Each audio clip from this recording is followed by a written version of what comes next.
Mr. President, ladies and gentlemen, our negotiations have been held in a constructive atmosphere of mutual respect.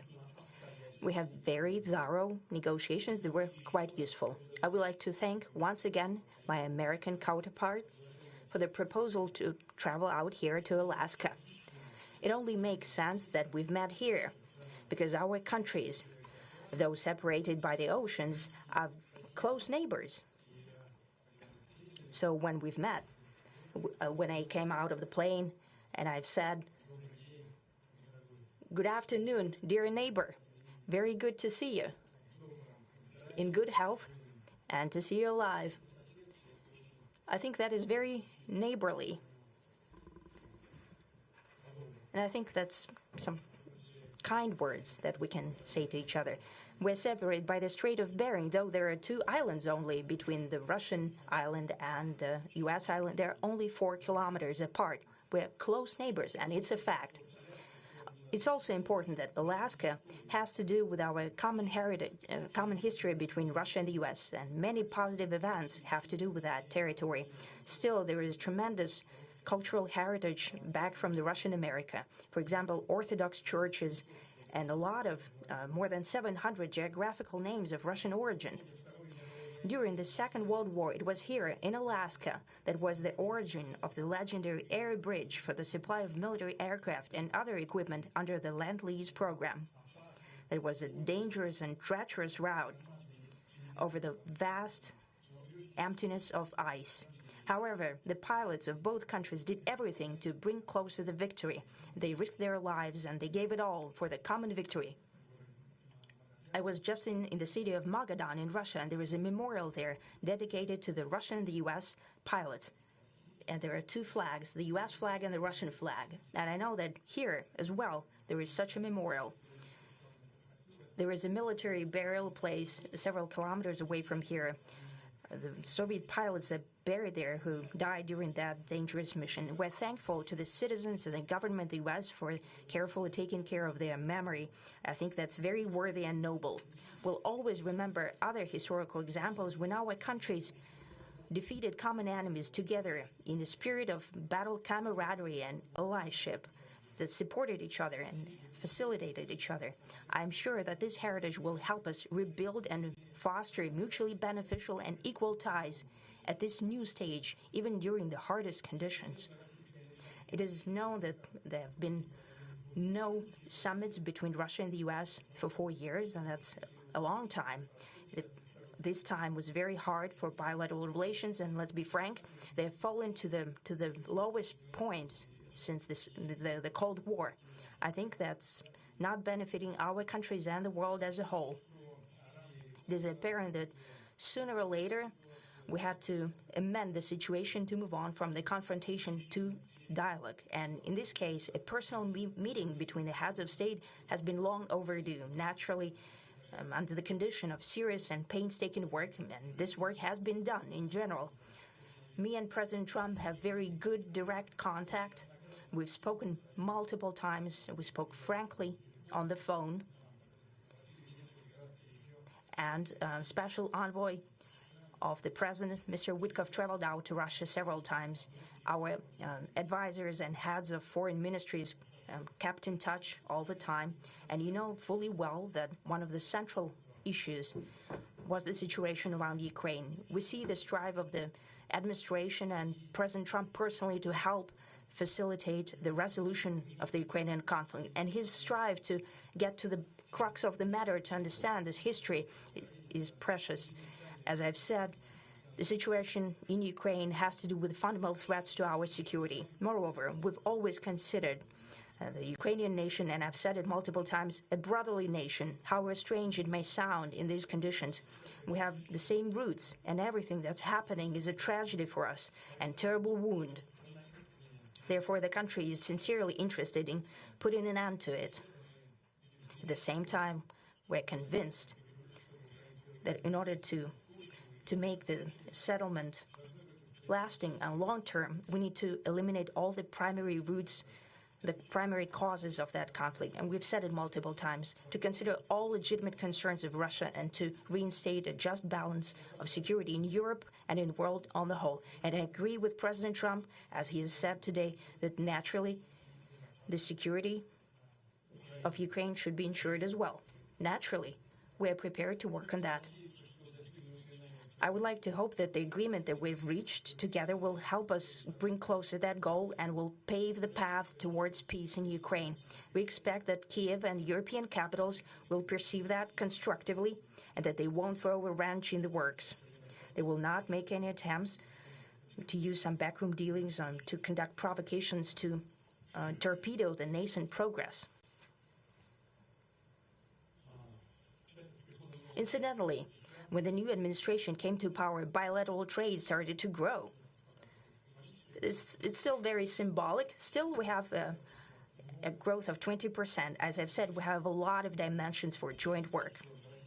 It is clear that the U.S. and Russian investment and business cooperation has tremendous potential. Russia and the U.S. can offer each other so much in trade, digital, high-tech, and in space exploration. We see that Arctic cooperation is also very possible, and our international context, for example, between the Far East of Russia and the West Coast of the U.S. Overall, it's very important for our countries to turn the page, to go back to cooperation. It is symbolic that not far away from here, at the border between Russia and the U.S., there was a so-called international date line. I think you can step over, literally, from yesterday into tomorrow. And I hope we'll succeed in that, in political sphere. I would like to thank President Trump for our joint work, for the well-wishing and trustworthy tone of our conversation. It's important that both sides are result-oriented, and we see that the President of the U.S. has a very clear idea of what he would like to achieve. He sincerely cares about prosperity of his nation.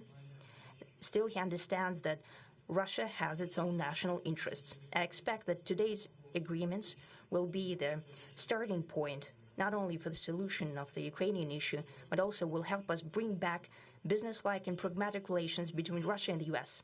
And in the end, I would like to add one more thing.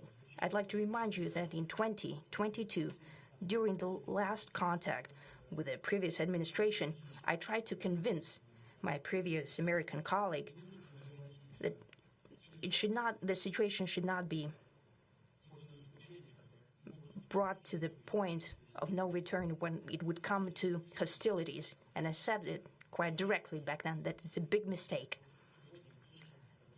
Today, when President Trump saying that if he was the president back then, there will be no war.